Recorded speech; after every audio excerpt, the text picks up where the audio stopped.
नमस्कार। द देसी अड्डा पर आपका स्वागत है। मैं हूं राकेश तिवारी। देखिए, जब से बिहार के राज्यपाल के पद पर आरिफ मोहम्मद खान की नियुक्ति हुई है, तब से नीतीश कुमार की जान हलक में है। नीतीश कुमार की जान इसलिए हलक में है क्योंकि आरिफ मोहम्मद खान एक्शन में है। और आरिफ मोहम्मद खान जो इतना एक्टिव हुए हैं, उनको लेकर बिहार की राजनीति में कई तरह की चर्चाएं हैं। चर्चाएं तो इस बात की है कि आरिफ मोहम्मद खान के थ्रू केंद्र बिहार की राजनीति में अपनी रोटी सेकने की पूरी तैयारी कर लिया है, क्योंकि सब जानते हैं कि आरिफ मोहम्मद खान का संबंध बिहार के किन किन नेताओं से है।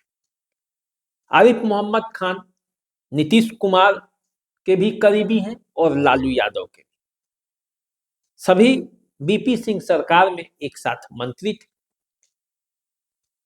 नीतीश कुमार और आरिफ मोहम्मद खान, लालू प्रसाद यादव सब समाजवादी पृष्ठभूमि से आने वाले नेता हैं। बाद के दिनों में आरिफ मोहम्मद खान जिस तरह से बीजेपी के साथ जुड़े, राज्यपाल बनाए गए केरल के, और जिस तरह का उन्होंने स्टैंड लिया, और उसके बाद वो जब बिहार में आए और बिहार में आकर जिस तरह से आरिफ मोहम्मद खान एक्टिव है, वो कई तरह के सवाल खड़े कर रहा है। देखिए, आरिफ मोहम्मद खान आए और वो अश्वनी चौबे के घर गए, वो आर के सिन्हा के घर गए, यहाँ तो, और वे नीतीश कुमार के गांव भी पहुंच गए और उनकी मां को श्रद्धांजलि अर्पित किया। देखिए, कोई राज्यपाल इतना एक्टिव दिखता नहीं था अब तक। आरिफ मोहम्मद खान सत्ता पक्ष के यहां तो गए ही, प्रतिपक्ष के नेता तेजस्वी यादव के भी घर गए, पूर्व मुख्यमंत्री लालू यादव और राबड़ी देवी से भी मुलाकात की। देखिए, सत्ता पक्ष विपक्ष के यहाँ एक साथ राज्यपाल के पहुंचने से बिहार की राजनीति में कई तरह की चर्चाएं हो रही हैं। देखिए, आरिफ मोहम्मद खान आते ही अपने मित्र से भी मिले, गुरुद्वारा भी गए। इतने एक्टिव हैं कि एक साल के पहले दिन ही, शपथ ग्रहण करने से पहले, वे मुख्यमंत्री से लेकर प्रतिपक्ष के नेता के घर तक घूम आए। परिस्थितियां चाहे जो हो, चाहे जिस कार्य से गए हो, चाहे उनका व्यक्तिगत संबंध जो भी हो, लेकिन एक राज्यपाल का इतना एक्टिव हो जाना मुख्यमंत्री के लिए तो जरूर मुश्किल पैदा करता है। क्योंकि जितनी सुर्खियां नीतीश कुमार ने नहीं बटोरी, उससे ज्यादा सुर्खियां तो आरिफ मोहम्मद खान के अब हो रहे हैं बिहार। मीडिया के कैमरों के सामने आरिफ मोहम्मद खान दिख रहे हैं, बयानों में आरिफ मोहम्मद खान दिख रहे हैं। और जैसा कि आप जानते हैं, बौद्धिक स्तर पर, व्यवहारिक स्तर पर और बातचीत के मामले में आरिफ मोहम्मद खान कैसे हैं और किस तरह से अपनी बातों को तर्कपूर्ण ढंग से मजबूती से रखते हैं, हिचकते नहीं हैं। वैसी परिस्थिति में बिहार की राजनीति में क्या होगा, कुछ कहा नहीं जा सकता। आप सब जानते हैं, नीतीश कुमार बोलते नहीं, नीतीश कुमार करते हैं। जब नीतीश कुमार के मन की नहीं होती तो नीतीश कुमार बोलना बंद कर देते हैं और फिर नीतीश कुमार कुछ करने लगते हैं, और जब उनका एक्शन सामने दिखाई देता है, तब तक बहुत कुछ बदल गया होता है। अब बिहार की राजनीति में उनका एक्टिव होना कितना कुछ गुल खिलाएगा, ये आने वाले समय में पता चलेगा। बहरहाल, आज आरिफ मोहम्मद खान ने विधिवत राज्यपाल का शपथ ले लिया। राजभवन में पटना उच्च न्यायालय के मुख्य न्यायाधीश ने उन्हें पद और गोपनीयता की शपथ दिलाई। इस अवसर पर बिहार के मुख्यमंत्री नीतीश कुमार और प्रतिपक्ष के नेता तेजस्वी यादव सहित भारी संख्या में अन्य मंत्रीगण, नेता मौजूद रहे।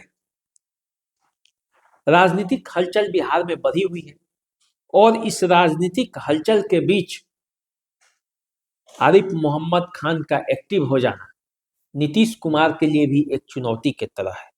कई बार प्रतिपक्ष के नेता इस बात को लेकर कह चुके हैं कि नीतीश कुमार टायर्ड हो चुके हैं और रिटायर्ड अधिकारी हैं, उनकी सरकार चला रहे हैं। तो ऐसी परिस्थिति में आरिफ मोहम्मद खान का एक्टिव हो जाना और आरिफ मोहम्मद खान जिस तरह से लोगों से मिल रहे हैं कैमरे के सामने सार्वजनिक रूप से, वो कई तरह के सवाल भी पैदा करते हैं। जैसे आरिफ मोहम्मद खान लोगों से मिलते हैं, उनके बारे में पता चलता है कि आरिफ मोहम्मद खान के कौन कौन करीबी हैं। तो राज्यपाल यदि इतना एक्टिव हो जाएगा तो निसंदेह कई तरह के सवाल उठेंगे भी, और जब सवाल उठेंगे तो अपने ही गठबंधन की सरकार जब है राज्य में तो मुख्यमंत्री पर भी कई सवाल उठेंगे। और आप जानते हैं कि नीतीश कुमार अपने सामने किसी को देख नहीं सकते, चाहे वो मामला राजनीतिक फैसला लेने का हो या कोई कार्य योजना बनाने की हो। नीतीश कुमार फ्री हैंड चाहते हैं और उनका भी एक अपना विजन है, जिस विजन पर आज तक वो बिहार को लेकर चलते रहे। 2005 में उन्होंने जब सत्ता संभाली तो विकास, सुशासन, अपराध, इन सबको अपना विजन बनाया, न्याय के साथ विकास की बात कही और उस विजन पर चलते रहे। 2015 में जब वो शासन में आए आरजेडी के साथ तो उन्होंने एक योजना बनाई, शराबबंदी की और योजनाओं पर काम करना शुरू किया। उसी योजना को लेकर अभी नीतीश कुमार चल रहे हैं और अपने संकल्पों को पूरा करने के लिए बिहार में लगे हुए हैं। अब बिहार के विकास में नीतीश कुमार की भूमिका कितनी है, इसको आप यदि बिहार के गांव में लोगों से पूछेंगे तो वो बताएंगे, इससे एक इनकार नहीं किया जा सकता।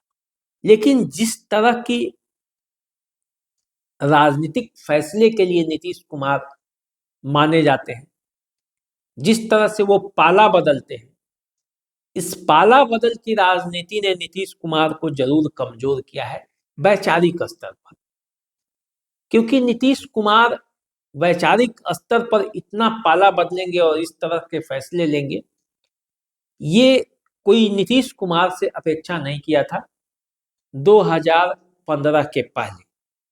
लेकिन जैसे जैसे समय गुजरता गया, नीतीश कुमार का राजनीतिक जीवन लंबा होता गया, शासन में बने रहने के लिए नीतीश कुमार को कई बार इस तरह के फैसले लेने पड़े और उन फैसलों ने नीतीश कुमार को इस तरह से कमजोर किया कि अब बीजेपी, आरजेडी उनसे तनकर बात करने के लिए की स्थिति में आ गए।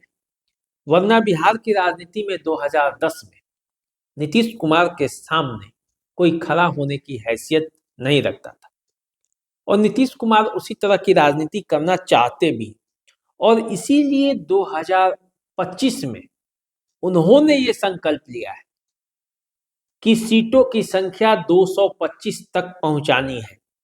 243 विधानसभा सीटों में से 225 का यदि लक्ष्य नीतीश कुमार रखे हैं तो आप समझिए कि किस तरह की मेहनत और किस तरह की रणनीति बनानी होगी। और इन रणनीतियों के बीच यदि अपने ही राज्यपाल, अपने ही सहयोगी दल से नीतीश कुमार को जब असहजता होने लगी तो फिर वो लक्ष्य कैसे प्राप्त होगा। कुल मिलाकर ये कहा जा सकता है और बिहार की राजनीति में ये चर्चा भी है कि नीतीश कुमार की जान उनके हलक में है, क्योंकि आरिफ मोहम्मद खान इतने एक्टिव हैं कि उसको लेकर ये कहा नहीं जा सकता कि आखिर बिहार की राजनीति में होने वाला क्या है, बीजेपी क्या चाहती है, क्या करने वाली है, या जनता दल यूनाइटेड क्या करने वाली है। आरजेडी भी समय समय पर कंफ्यूजन पैदा कर देती है और उस कन्फ्यूजन की वजह से सारा खेल बिगड़ा हुआ है और ऐसा लगता है कि बिहार की राजनीति में सब कुछ अस्थिर है। तो देखिए आखिर होने वाला क्या है। आरिफ मोहम्मद खान एक्शन में है और इससे नीतीश कुमार की हलक में उनकी जान फंसी हुई है। अब देखना है क्या होता है। सह और मात के खेल में कौन आगे रहता है, इसके लिए आपको थोड़ा इंतजार करना पड़ेगा। अभी दीजिए इजाजत, चैनल को सब्सक्राइब कर लीजिए, फेसबुक इंस्टाग्राम पर मैं फॉलो कीजिए। नमस्कार।